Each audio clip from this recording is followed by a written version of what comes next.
Hello, everyone. I hope everyone's doing well. This is actually a recording of the talk I did on the 8th of September, last Thursday, 2022, for our Thursday night evening, and I forgot to record it, so I'm recording it now. And it's good for me to go over this too, so here goes. So the title of the talk is Living in the Blame Game, an exploration of finding fault in suffering. So basically what I wanted to talk about was the act of blame, which is defined as holding someone responsible or accountable for something that happened. Now, I include in this not only blaming others, but also the kind of blame that one might have for oneself. If you are a living and breathing human being, you're no doubt familiar with blame, likely both as the recipient and as the one assigning blame. There's actually such a wide spectrum of ways that blame can present itself in our lives. And I don't really think it's an exaggeration at all to say that we live in a culture that is really obsessed with blame, on making sure that we hold someone to account for whatever situation we find ourselves in, especially the ones in which we find ourselves feeling adversely affected by. So I thought it might be nice to start out with a bit of an experiential exercise, if that's okay. I know this is recorded after the fact, so it's going to be, I might not leave as much time as you need if you're just reviewing this after the fact. But, take as much time as you need, pause the video if required. It might be handy to get a piece of paper and something to write with. Now, perhaps closing down your eyes and starting to notice your body. Or if it doesn't feel right to close your eyes, then just gently resting your gaze a few feet in front of you. Now, just sit here for a moment and maybe picture a time recently when you were blamed for something. It can be a situation where you felt it wasn't your fault, or one where you felt you were entirely to blame. Or perhaps it was a situation where you felt only partly or somewhat to blame. Now, taking a few moments to notice how that's showing up for you in terms of body sensations, thoughts, emotions, memories, images, or any other aspect of your experience. And it's important to keep in mind if you're feeling too activated or overwhelmed by the situation that you're bringing to mind, maybe bring to mind a less intense situation, or perhaps just sitting and noticing a neutral or a pleasant sensation in your body if you're feeling really overwhelmed. And this often helps to bring some equanimity into the mind and body. So we'll pause just for a little bit here and just see where this is sitting with you.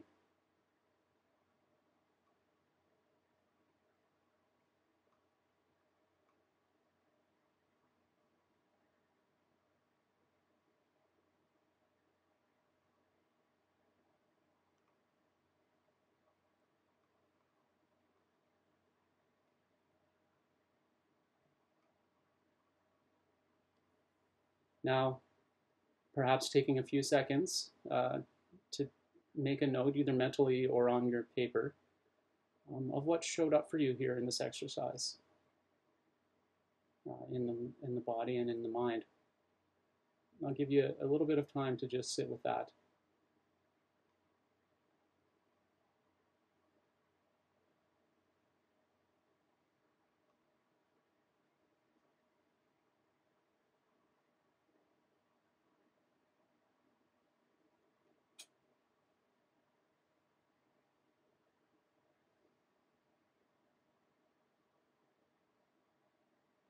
Now taking a few deep breaths, maybe even moving or shaking your body around a bit, just letting go of that situation.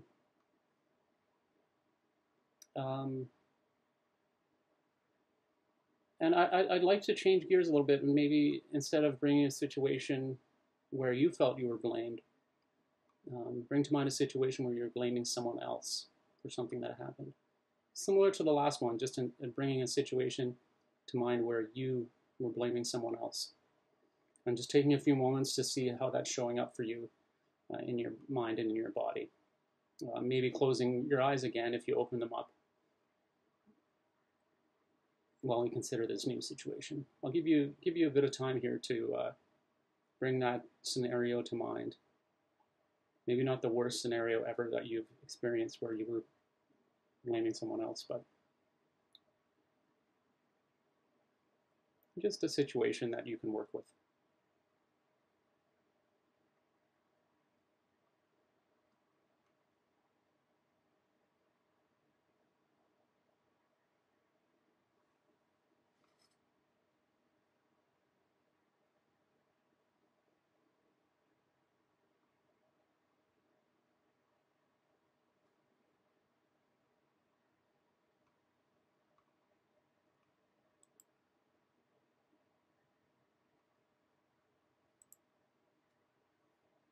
Now, once again, just taking a bit of time here to make some notes mentally or on your paper of what showed up for you when you were considering this situation where you were the one that was doing the blaming.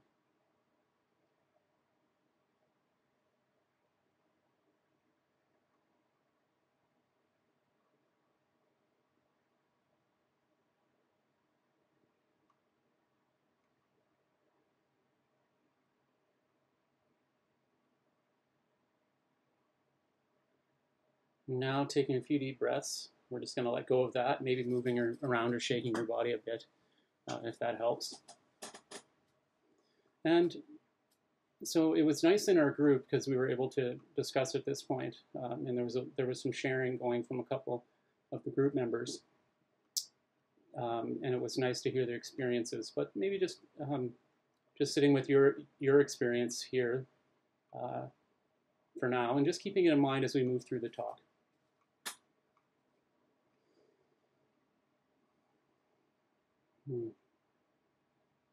So I actually got the idea for this talk from a recent personal experience I had with an acquaintance.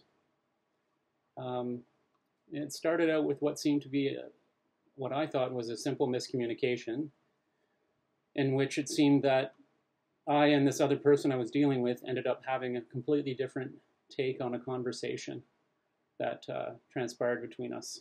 This probably happened to everyone listening to this talk. You leave the conversation and each person takes something different away moving forward. In this case, this resulted in an unexpected outcome. In this case, it was some food going bad, which I happened to be the one to discover. So I called up the acquaintance on the phone, I thought fairly calmly and innocently, just trying to get figure out the best path forward. And I was immediately met with what I perceived as many angry accusations. And I felt that this person was blaming me for the whole situation of the food going bad. And of course, I met this with complete equanimity and a lot of poise and grace. No, not really at all. Nothing like that actually happened. On the contrary, I actually became reactive and defensive, even going so far as to point out to this person that I didn't appreciate their angry tone. And after I had a bit of a chance to come back to my senses and reflect, I realized just why I got so reactive and defensive. It was really all because I didn't expect to be blamed for the food going bad. I went into the conversation thinking that it was a miscommunication and that really nobody was at fault, or maybe we were both at fault, and there wasn't any need to really get upset. However, only after a few seconds of talking to my acquaintance, I perceived that this person felt quite differently. And I came under the impression that she was quite angry with me and was blaming me entirely for this spoiled food. Now, I bring up the vital concept of perception here because really my reaction and my becoming reactive was really all about how I perceived how the other person felt. And perceptions, when they come from a place of reactivity, can be quite deceiving. In this case, I perceived this person was angry with me and that I was being blamed for the spoiled food. And because of that, and because I didn't notice this was happening at the time, I went immediately into a state of reactivity and became quite defensive. And then the other person became more reactive, and on it went in this dramatic spiral of reactivity. And I really don't even know if my perceptions were correct, because I reacted so quickly to what I perceived as this person being angry with me. Perhaps if I had noticed that I was feeling threatened at the time, I could have responded with more perspective and equanimity. But that's not what happened, so my perceptions got the best of me, and here I am talking to you about this situation now. In retrospect, it seems silly to get upset over spoiled food, but in the heat of the moment, I felt quite threatened and under attack, all because I was feeling I was being blamed for something. And I'm wondering now if perhaps the person I was dealing with may have felt something along similar lines.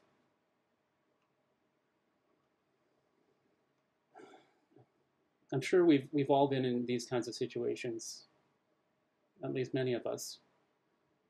And it's my feeling that blame can be a very powerful force. Like I hinted at before, it doesn't seem like our culture is indeed a culture of blame. Perhaps some of us here grew up in families where they experienced a culture of blame to varying degrees growing up. You know, angry statements, perhaps, or with a irritated tone or angry tone. Who ate all the cookies? Who made this mess? Who causes fights? Who's responsible for this? And when you're a kid, it's all delivered in this really angry, intimidating adult voice. I remember this happened quite a bit when I was growing up, and it felt threatening as a child. There was definitely some fear around that. And it all really, or not everything, but a lot of it revolved around needing to find someone to be at fault for whatever situation was being perceived as something that shouldn't be happening.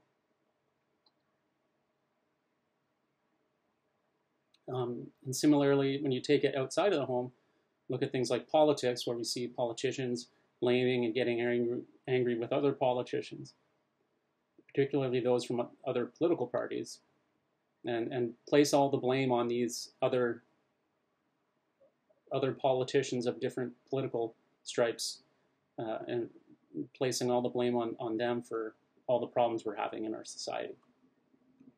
I mean, you just have to read the newspaper any day of the week, and it's filled with stories of people, not just politicians, but all ranks of people blaming other people for their own personal problems or for the problems of the world. And on even a larger scale, we see nations blaming other nations for the world's problems. I mean, this has been going on before the dawn of recorded history. It's basically all been one group or nation blaming other groups or nations for their problems. And often this is then used as a justification for some sort of sanction or invasion. Often given out with such severity that the original so-called transgression, even if it was a legitimate one, pales in comparison to what actually happened in the first place. So is it ever So this is a question: is it ever our own country's fault when we are at war, for instance? Could you even imagine a politician or ruler during a time of war saying something to the effect of, you know, it's actually kind of our fault too? And that would be quite a shocker to hear, wouldn't it? I mean, even in the caring professions, those professions we go to in times of need, the blame game often gets played. For instance, doctors even join in by blaming us as individuals for our health problems. We're told if we only exercise more, if we lost weight, if we smoked less, or drank less alcohol or pop, if we handled our stress better, if we ate more protein or less protein, or ate more whole grains or less. I mean, I'm not even sure often which is better for some of these things because it flip-flops. But on and on it goes, and we get blamed for our own sickness and our own, which then can lead to a lot of suffering on top of the sickness. So it seems that nobody, at least a lot of people, can't survive without placing blame upon something or someone when problems or suffering arise. It seems to be that once we find that responsible causative agent, by dealing with it, often to the point of completely eliminating it, only then can we feel like we have a sufficient reason to be happy with ourselves and keep on living. Always, once again, it's that looking to the future as being the only time that we can be happy. And so while I was pondering things for this talk, I started to think about questions like, maybe we're jumping to conclusions too quickly. Maybe we're not going back and looking for more basic causes.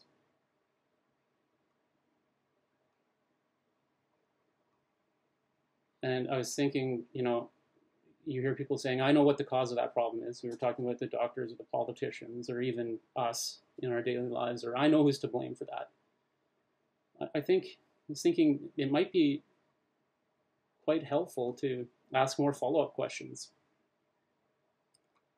So when someone says that's the cause or that person did it, you might say, well, what about the cause of that person being the cause? Or what about the cause of that person being the cause? I mean, you can keep on going back in this endless list of causes and conditions for the thoughts and actions we have. So, in other words, might there possibly be some unconsidered factors at play when we perceive other beings to be the cause of our suffering? And might there possibly be more to the story when it comes to the blamer's pressing need to assign blame in the first place? So not just looking at who's at fault or the need to assign fault, but actually also looking at our own need to actually assign blame and what's underneath that. So really, when you start to look at blame with a bit of a wider lens and take some steps back, it really becomes difficult to know who actually is to blame. And it becomes clear that blame maybe doesn't have as much to do with actual justice or truth as we maybe think it does. Blame is often probably always completely about the blamer's underlying need to feel in control of their lives, which is in fact a complete illusion. I know that might be something that's maybe kind of confusing or it's hard to hear, but let me explain a little bit more.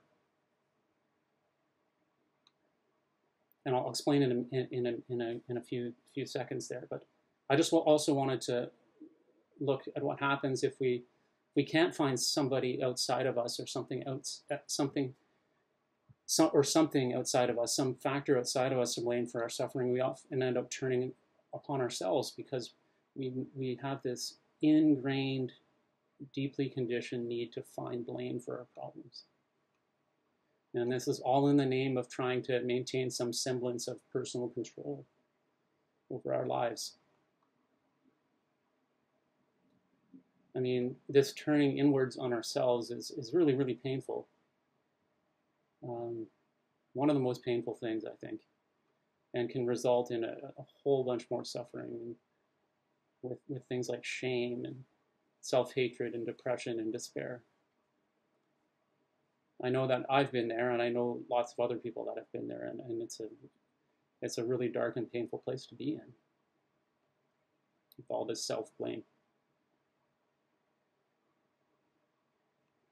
Yeah. And whether we blame ourselves for the problem or whether we blame others, the outcome actually is quite similar. In the end, our hearts become tainted with bitterness and filled with anger and hatred, either for our own self or others. And actually, in truth, it's always both.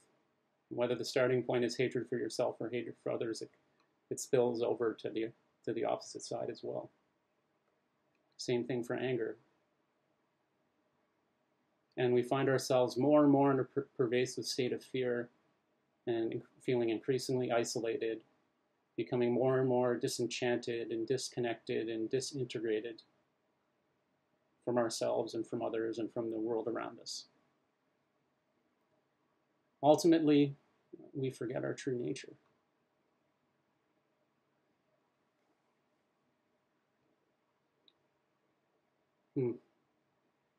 I know this can all seem very disheartening, all of this blame stuff. So that's why I wanted to kind of switch gears now and maybe wonder a little bit, maybe another way is possible.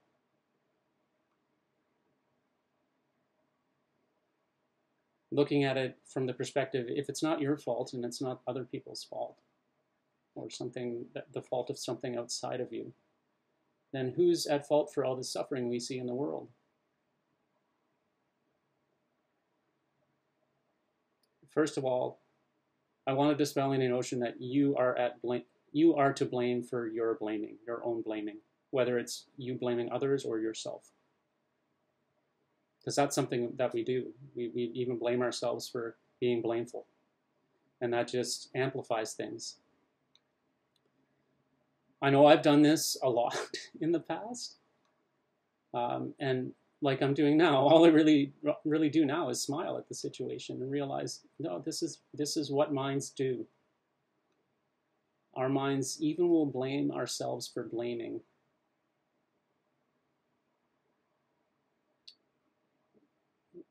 Now I want to talk a little bit about the nature of the mind, and we've discussed this in the past in other sessions, but when was the last time that I or anybody was ever able to control their thoughts?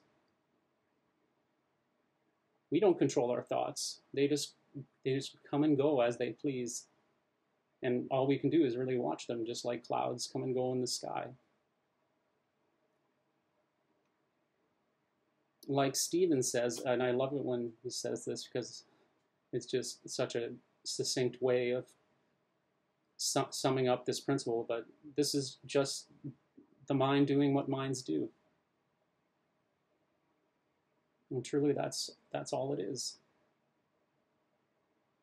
And so what I'm saying is, please don't blame yourself for blaming.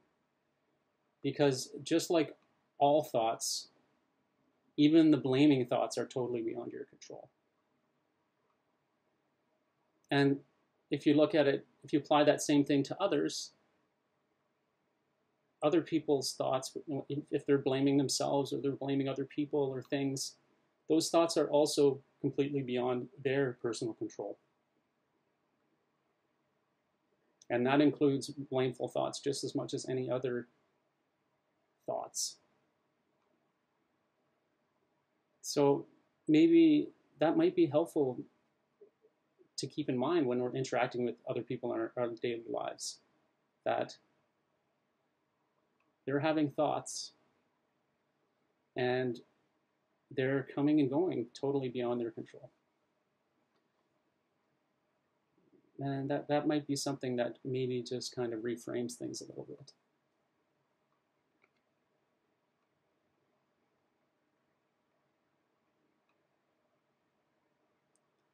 So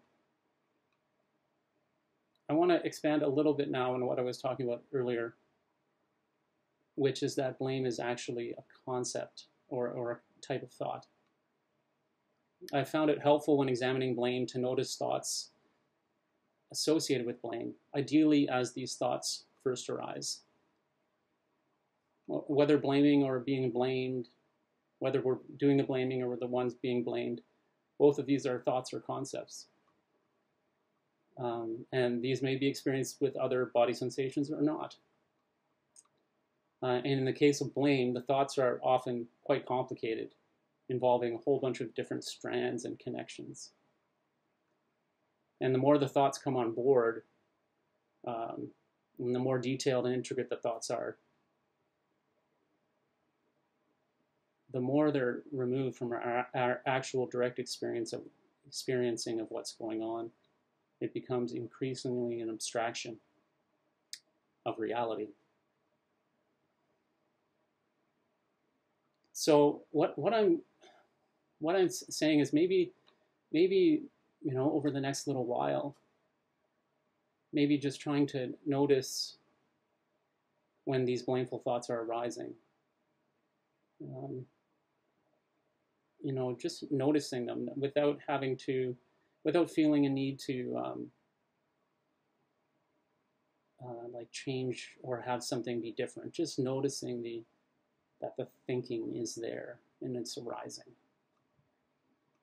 And then, notice any other direct body sensations that are coming along with those blameful thoughts. And I even suggest that when you notice if you're feeling like this is a blame, just label it as thinking. That kind of like takes the edge off a little bit, that it's, the thoughts aren't true anyways, so it's just thinking. Although when it comes to blame, whether blaming someone or being blamed, there can be a lot of charge with these thoughts. But taking a step back and saying thinking, this is thinking. It's just thinking. I don't have to do anything about it. It's thinking. And then noticing those body sensations and the thoughts. You might start to notice that often that edginess or that charge of those thoughts, they often will dissipate and ease off. And yeah. And like Stephen talked about last week, to help, as you're trying to get more into the direct experience of the thoughts and the body sensations, then you may notice it as like a sense of energy or vibration or kind of space moving around. I know for me, I often feel it like there's like this some sort of movement going there. There's energy shifting around. I mean, these are all just words I'm using to describe sensations, not the actual experience. It's more about sensing the direct feeling of your mind and body sensations and going on from there. So, I just thought that there's a lot to work with here, a lot to know. Really, it's all about noticing. Simply noticing and not adding things on top of that. I remember I attended a lecture with Sharon Salzberg once, and she spoke about mindfulness practice as being noticing without adding on. And it's this is exactly what what I'm saying, we maybe try with blame. And I don't have too much more to say, but I did want to mention another practice, which I think can be helpful with really charged thoughts or body sensations. Is when I did my MBSR teacher training and some other trainings, they speak about feeling, and it's the Sanskrit. I think it's Sanskrit is as opposed to Pali is Vedana, Vedana, which is usually translated, at least for the MBSR and some other speakers I've seen talking about this, usually translated as feeling tone.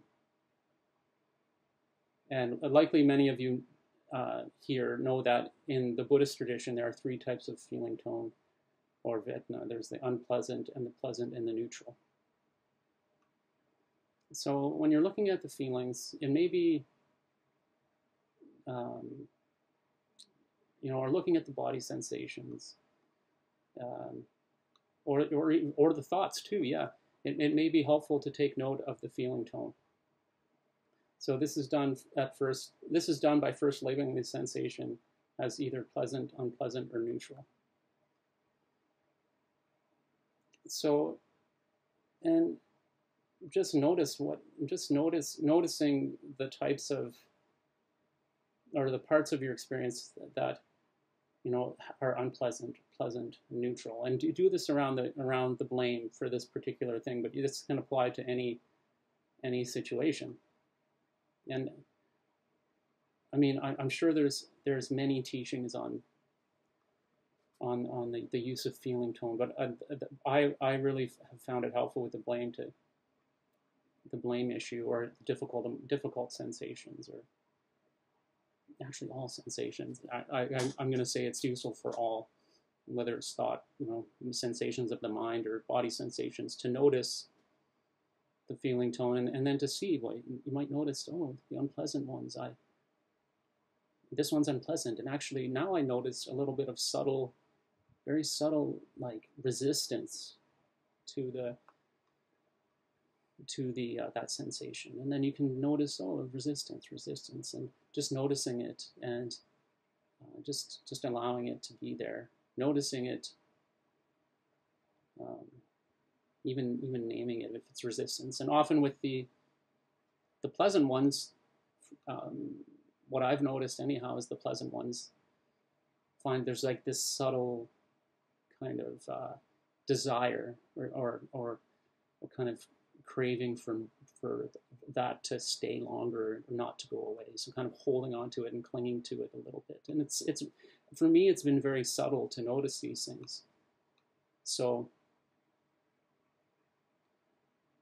I just wanted to highlight the importance of noticing all this stuff going on with ease and very gentle curiosity and a sense of equanimity. And there's really no pressure on yourself by setting any lofty expectations.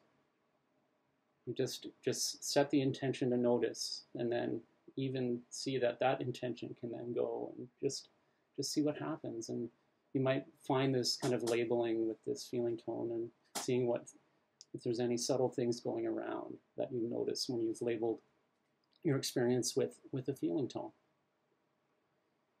So that's all I have to say for tonight. I wanted to finish up with reading a poem that came to me this week, that I wrote during my contemplations and meditations on the subject of blame. It is called "What an Adventure." What an adventure.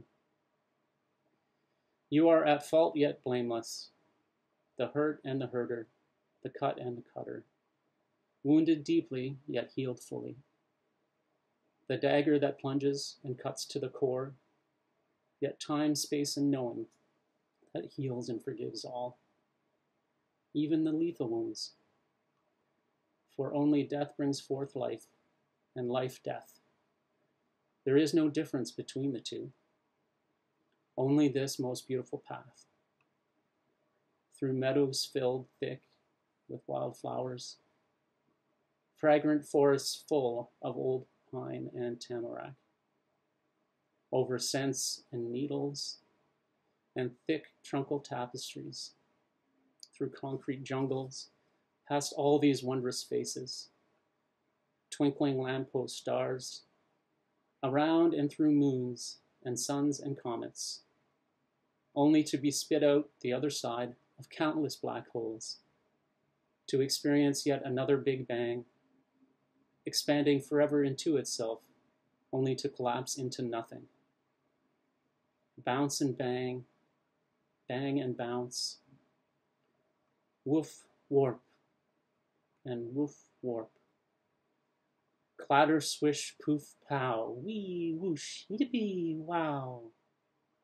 Oh me, oh my, what an adventure you are.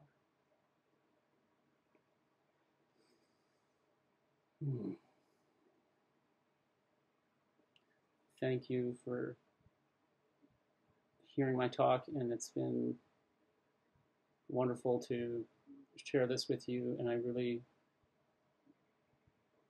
cherish all you lovely people out there.